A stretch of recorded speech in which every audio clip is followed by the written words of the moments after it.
Hey guys, how we doing and how we feeling today?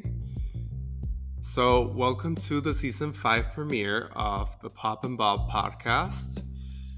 In this episode, we're going to talk about and review Kali Uchis' fourth studio album titled ORQUÍDEAS. Now, in case you don't know who Kali is, she's best known for hits like Telepatía, which has over 1 billion streams on Spotify, and Moonlight. This album is a blend of mainly four genres, which are R&B, reggaeton, pop, and synth pop.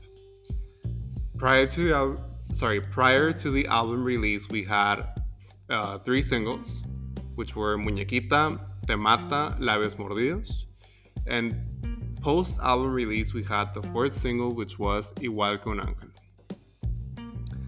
Now, onto the album itself. The album is 44 minutes and 19 seconds long, so I would say it's your standard listening session length. Now, starting with the first track, Como Así, the production is mesmerizing from the get-go. This is a solid opening track, however, it is a bit on the repetitive side. Kali's use of Spanglish is a nice way of transitioning from her previous album Red Moon and Venus, which was an English album, to this Spanish album.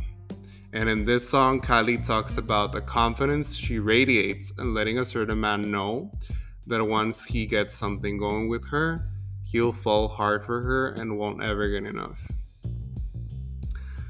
So, we all want to have the confidence that Kali has in this song.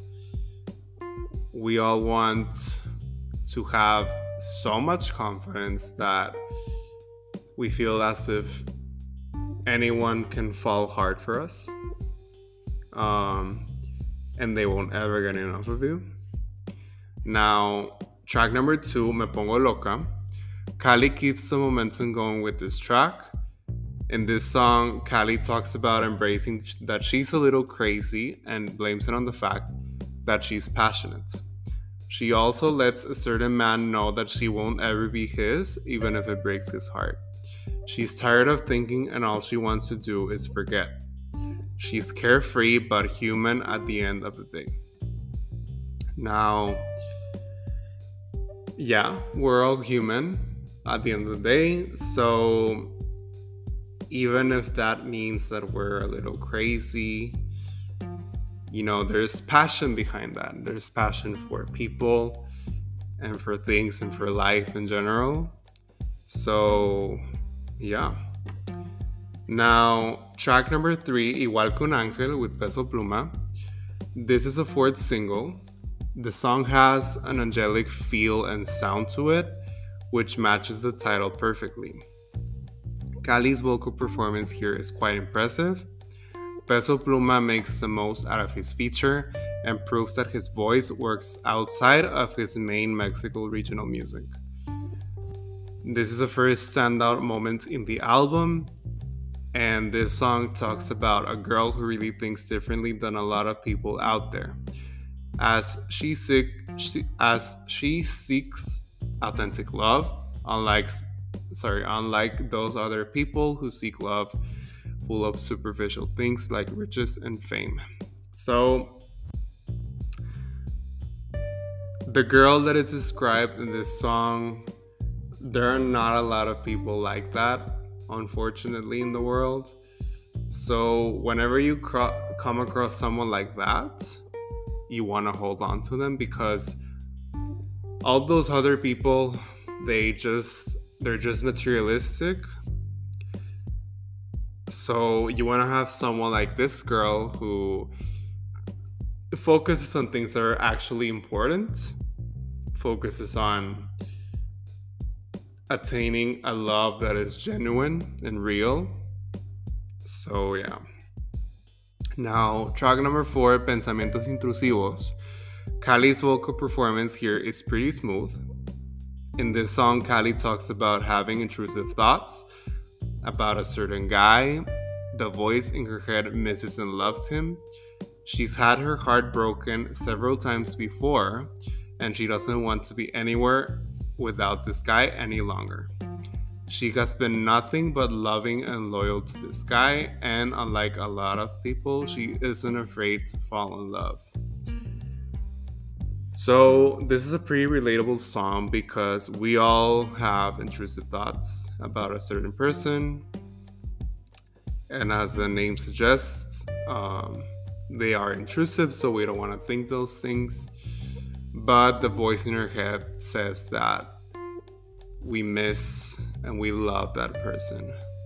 So even if you've had your heart broken several times before, you don't want to spend another moment without this person.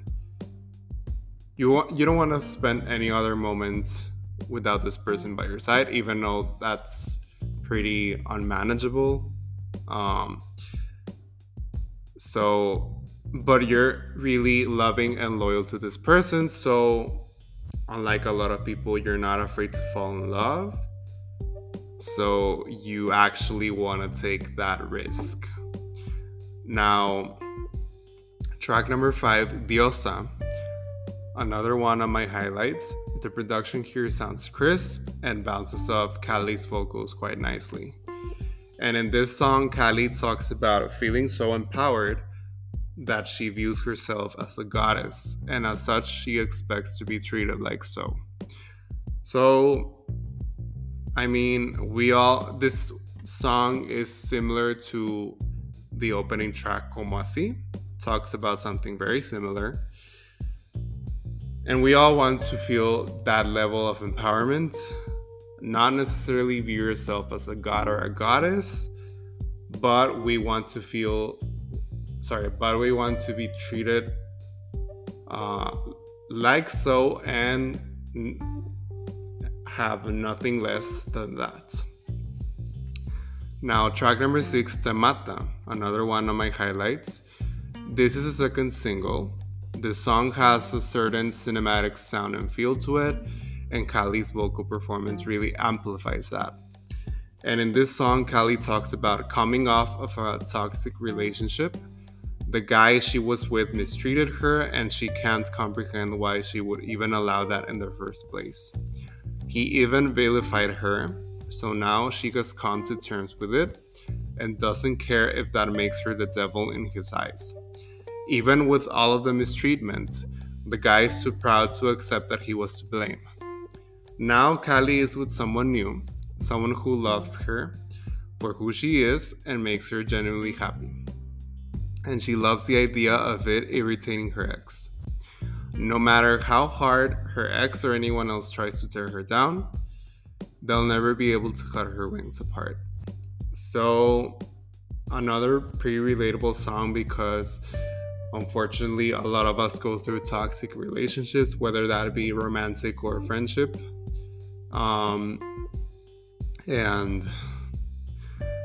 this kind of people, they paint you as a villain and they paint themselves as a victim, and they have such pride that they can't accept that they did anything wrong. And when you find someone new that actually makes you happy, that treats you the way this ex of yours never treated you like,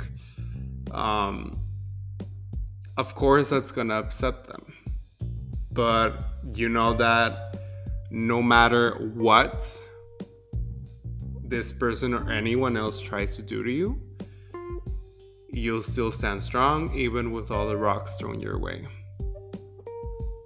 Now, track number 7, Perdiste. This is the weakest sounding track on the album thus far. However, it's not a bad song by any means. And in this song, Kali talks about a guy who has really messed up to the point of losing her, so much so that she claims she will by no means go back to him. She wonders how he's dealing with the breakup, whether he's trying to fill the void with other girls, and if he will attempt to win her back.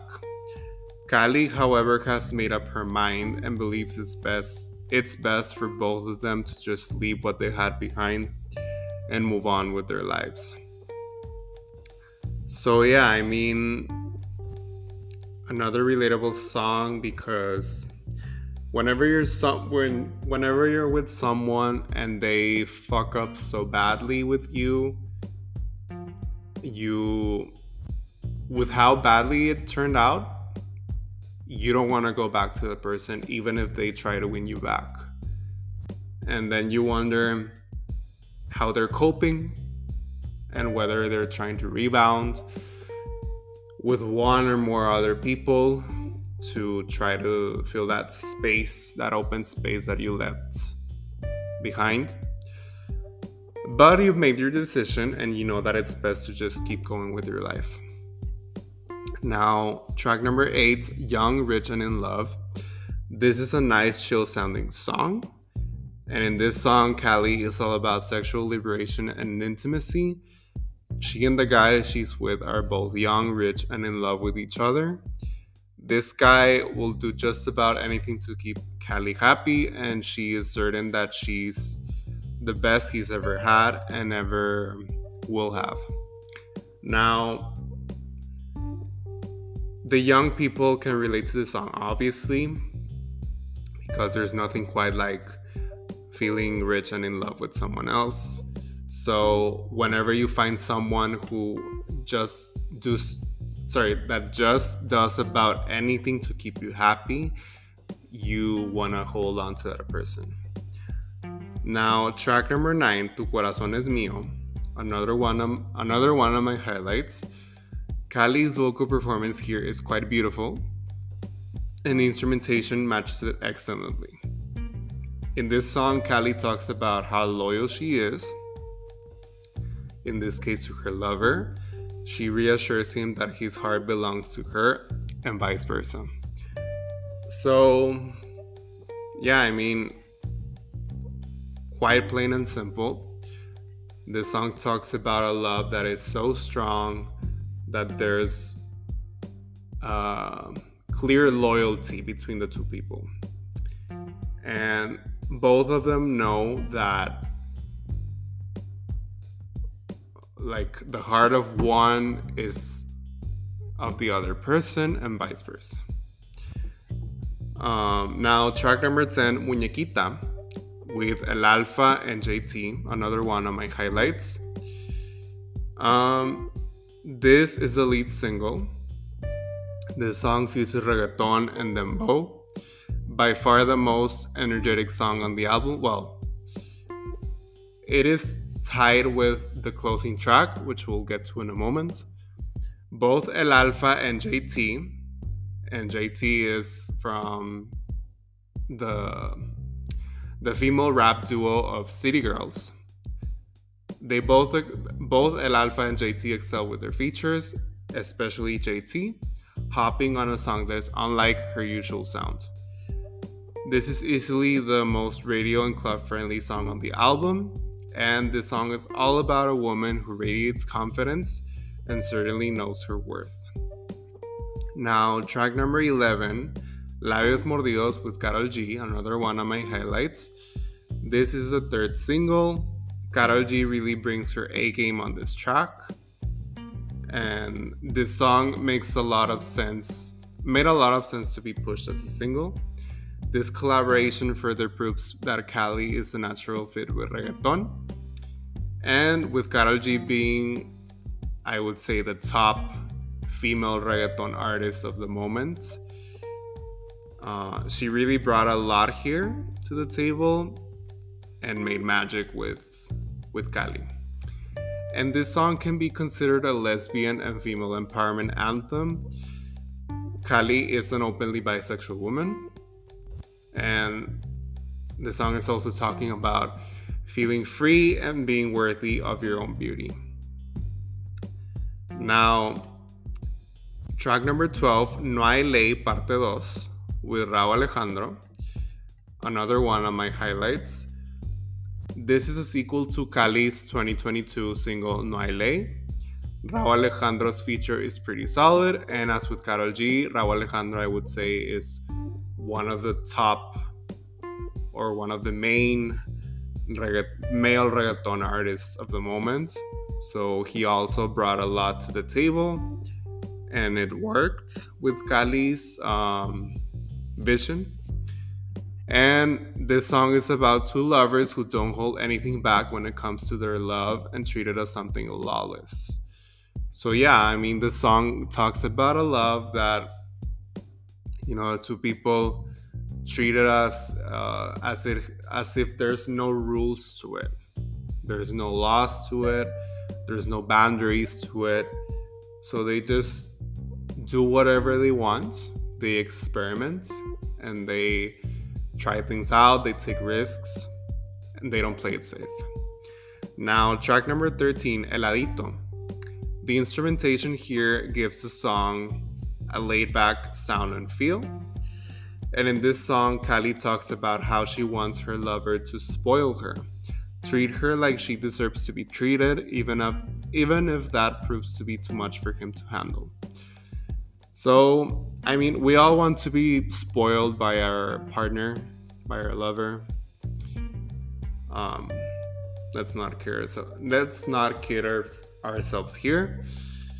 Even if that is too much for the other person, you're like, hey, I want to be treated like so do whatever you have to do, but I won't give this up.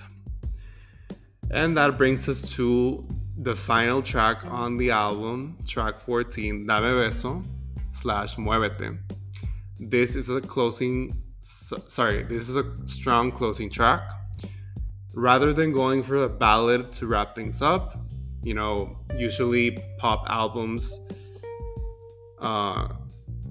wrap up with a ballad or with a slower song, with a meaningful song. Kali opted for an upbeat track to go out on a high note, and she made the right choice.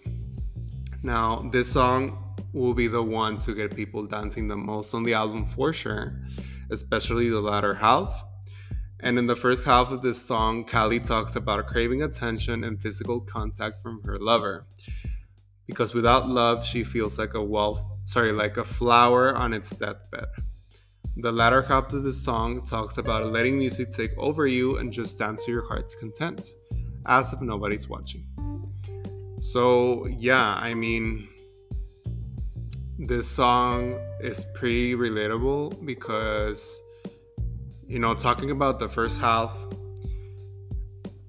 it's pretty natural to want attention and physical contact from your lover, because you feel as if without that, you feel like a part of you is like deteriorating, And the latter half of the song, I mean, whenever you're on a night out, there's music playing. It's pretty upbeat music, danceable music.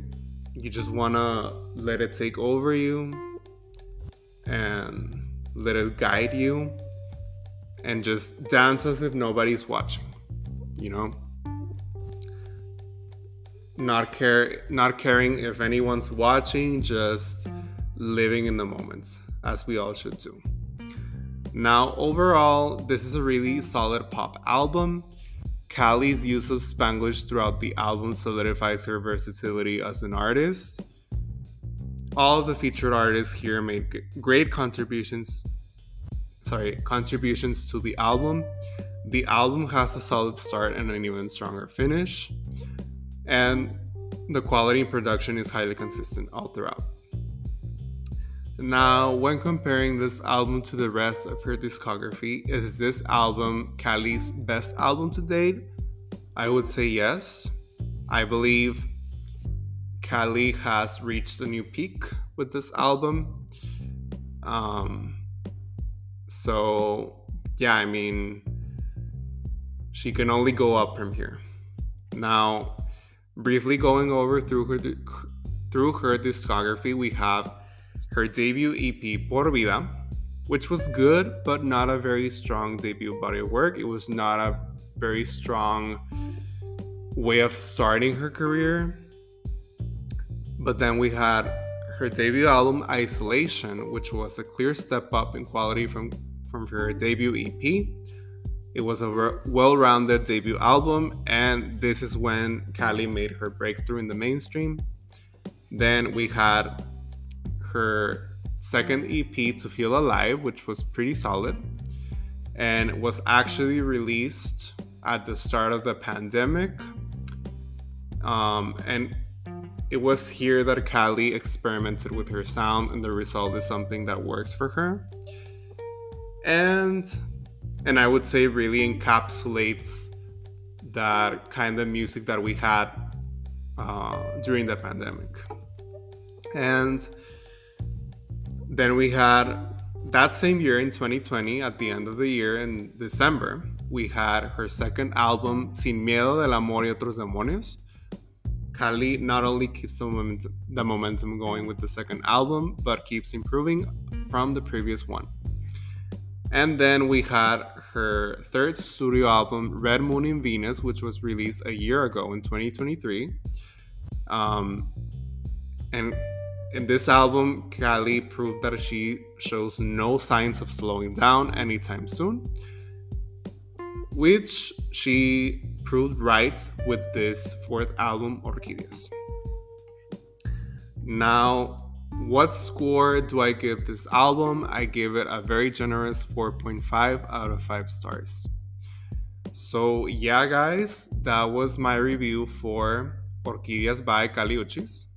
Before I go, make sure to follow Pop and Bop on social media. It's at Pop and Bop on Instagram, X, formerly known as Twitter, TikTok, and Threads, and Pop and Bop on Facebook and YouTube. So yeah, this has been Pop and Bop. I'm Emilio Fernandez. Thank you so much for listening, and I'll catch you next time when we talk about and review Ariana Grande's 7th studio album, Eternal Sunshine.